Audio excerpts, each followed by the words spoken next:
Jeep is collapsing faster than anyone expected. Once an off-road legend, now struggling to survive in a brutal market. But this isn't just about lower sales. We're talking about major recalls, soaring prices that are driving loyal buyers away, like us, into a Ford, and leadership decisions that have left dealers fuming. Jeep, once America's favorite off-roader, is now facing an identity crisis that might be too big to overcome. In this video, we're going to be breaking down exactly how Jeep's quality issues, production mishaps, and a shifting market might have brought this iconic brand to the edge. And stick around to see if there's any chance for Jeep to turn things around, or if we're witnessing the downfall of an automotive icon. Like, subscribe, and let's go. Jeep's decline isn't just a story of bad luck, it's a perfect storm of missteps that have pushed the brand to the brink. Let's start with sales numbers. In 2020, Jeep Gladiator sales reached their peak, but that momentum quickly fizzled out. By 2024, sales had plummeted by 21%. And it's not just the Gladiator. Overall, Jeep's market share has taken a nosedive, dropping 36% since before the pandemic. And one major factor behind this is the pricing. Stellantis, Jeep's parent company, decided to push the brand up market, focusing on higher margin models. That means sticker prices for a Jeep Gladiator are now soaring into $70,000 plus. What? With Wrangler prices easily topping $50,000 for mid-level trims and over six figures if you want a V8 Hemi in that thing. I don't know about you, but that is a lot of money for a vehicle that has the doors come off and the windshield folds down. And many customers agree with me because almost all of them now feel like they're completely priced out, including me. It seems that Jeep has lost its charm by targeting an upmarket crowd. Jeep used to be a brand that could be cross-shopped with more affordable utilitarian vehicles. Now, Wranglers are cross-shopped against luxury models like Mercedes G-Wagons and BMW X5s, and that completely changes what Jeep means to a buyer. Plus, another big problem is Jeep's core identity. People aren't willing to spend $70,000 plus on an SUV that they're going to off-road in the same carefree way that they would have with a $25,000 Wrangler. The thrill of ripping the top off and getting muddy without worry is now replaced with fear of damaging a very expensive investment. Jeep's DNA, it's changing, and it's leaving behind the spirit that originally made it an icon. For many loyal enthusiasts, this feels like a betrayal. A brand that once symbolized freedom and adventure is now seen as an out of reach, reserved for the wealthy few. People who used to love the simplicity and rugged nature of Jeeps are now being priced out by a brand that's more focused on image than on delivering true off-road capability. Then there are the quality control issues. Okay, so just last year, 200,000 Jeep Grand Cherokee and Dodge Durango models were recalled because of a critical brake issue.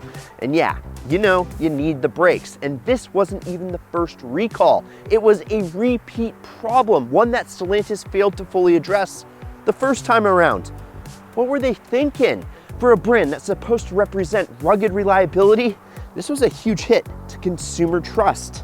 Customers are getting increasingly frustrated. I mean, paying over $50,000 for something should give you peace of mind and make you feel like it was built well. But for many, this is just not living up to that expectation. Instead, buyers are dealing with broken parts, unreliable tech, and mounting repair bills. When you position a product at a premium, but can't deliver quality, you lose even your most loyal customers. Heck, we paid almost $70,000 for a Wrangler Rubicon EcoDiesel a couple years ago, and it started to fall apart within the first year. And on top of that, we had a phantom shifter error that we had in the dealership for 6 months of almost the 12 months that we owned the vehicle. We almost lemon-lawed that thing. We probably should have, but we sold it instead. And this isn't an isolated sentiment. It's echoed across online forums and even your favorite Reddit. People are feeling disappointed and betrayed by a brand that they once used to love. And let's talk about leadership for a second. I mean, dealers are furious with Stellantis' CEO, Carlos Tavares. It got so bad, the Stellantis CEO resigned from the company effective immediately, with many blaming his decision for disastrous outcomes. Stellantis focused on short-term profits, ramping up prices and limiting promotions.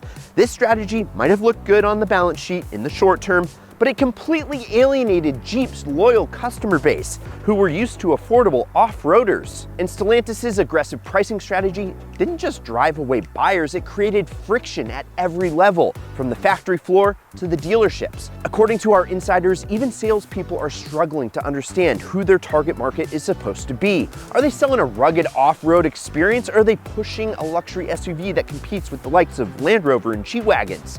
This identity crisis has left everyone, from factory workers to dealership employees, uncertain about Jeep's future. Despite these challenges, Jeep could still make a comeback by focusing on affordability and reconnecting with its rugged roots. If they can adapt to electrification with a genuinely competitive model and keep their iconic off-road DNA intact, there might still be hope for Jeep. Dealers and fans alike are asking for a return to what made Jeep great: simple, reliable, and accessible vehicles that embody adventure. And one way to move forward would be to bring back the more affordable models that appeal to the entry-level buyer, similar to what Ford has done with the Bronco, and especially the Bronco Sport. Instead of targeting luxury buyers, Jeep needs to win back the adventurers who just want a no-frills off-roader. On top of all this, labor issues have been brewing. Stellantis recently cut a shift at the Toledo Assembly Complex, which builds the Gladiator, putting over 1,000 workers on indefinite layoff. The United Auto Workers Union has threatened further strikes, accusing Stellantis of not holding up its end of the contract. Disruptions like this only make Jeep's production problems worse and damage its ability to meet whatever demand is left. And it's not just layoffs. The tension between Stellantis and the workforce reflects deeper issues. Employees used to take pride in building iconic vehicles, and now they just feel like they're part of a brand that's losing its identity and market relevance. It kind of seems like Jeep and other Stellantis brands are becoming more like discount cars in their own segments. Rental cars, if you will, with none of the reliability or value that buyers really expect. And as the automotive world moves towards electrification, Jeep has struggled to keep up. While they introduced the plug-in hybrid Wrangler 4xe, which I actually really like, competitors like Ford are moving even faster with more diverse offerings. The delay of the Ram electric pickup until 2025 is just one more sign that Stellantis is lagging behind. With the market demanding greener options, Jeep's slow progress is hurting their future prospects. I mean, it's not enough to just simply introduce hybrid versions. Jeep needs a bold, fully electric model that can compete with the best.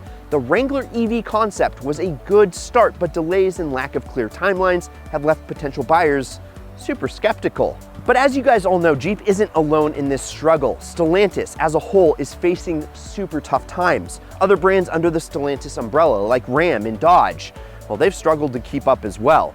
The discontinuation of popular models, production shifts, and an overall market misalignment have left the company reeling. Pricing for Stellantis vehicles remain among the highest in the industry, and their traditional customer base simply can't afford these new premium tags. It's a classic case of losing touch with what made these brands successful in the first place. And it seems the entire Stellantis lineup is falling out of favor. Cars that were once known for their affordability and simplicity are now priced in the same range as luxury models. I mean, think about it. Their pickup trucks are now going 6 cylinders. They're building EV Chargers and Challengers, and even their big muscle cars are V6 twin turbos. I don't know what's going on. Do you? I mean, all I do know is that Jeep's current situation is not just a bump in the road, it's a full-blown crisis. High prices, quality problems, production cuts, labor disputes, and a failure to adapt to electrification have all combined to put Jeep in a very precarious position. The question is, can Jeep adapt, innovate, and regain its place as an off-road icon, or is this the end of the road for one of America's most beloved brands? And I know you guys are all wondering, what did we do once we sold our Jeep? Well, we bought the competition, this Bronco Raptor. And believe it or not, we've owned it for over 2 years now, and it has had exactly 0 problems. Plus, I mean, this thing is wider than an H1 from the factory. I mean, you gotta love that. And plus, look at this suspension. Can you even see that? Look at that Fox suspension right there. This thing is an absolute beast. And would I take this over $100,000 392 with a Hemi and a Wrangler? You bet so. So, let me know in the comments below. What do you think about Jeep? Are they losing it, or are they gonna regain the loyal fans that they once had? Let me know in the comments below. If you enjoyed this vid, like, subscribe, turn on that notification bell, and check out these vids over here. I'm Brad, this is Ideal. See you next week, and promise me one thing, keep living the ideal lifestyle.